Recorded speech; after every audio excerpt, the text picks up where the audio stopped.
আমার হয়েছে যত জ্বালা। মেয়েকে স্কুলে নিয়ে যাওয়া, মেয়ের সমস্ত কাজ আমাকেই করতে হবে, আর উনি টই টই করে ঘুরবে। এই ফোন রাখ, দেরি হয়ে যাচ্ছে। হ্যাঁ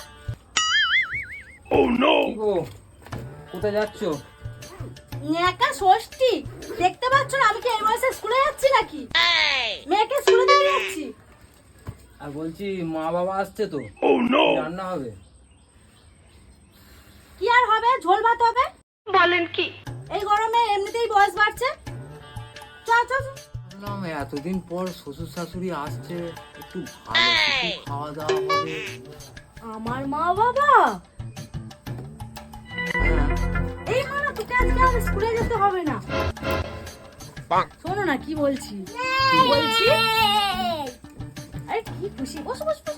বলছি শোনো না, বলছি বাজারে যাও তাড়াতাড়ি, আর 1 কিলো খাসির মাংস, ইলিশ মাছ, একটু বড় সাইজের একটু চিংড়ি মাছ নেবে, আর একটু এই দই দাঁড়াও নেবে। দাঁড়াও দাঁড়াও দাঁড়াও।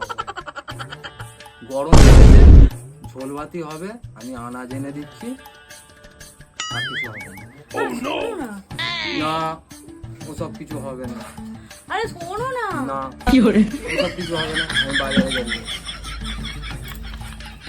দেখতে কি ভালো লাগে।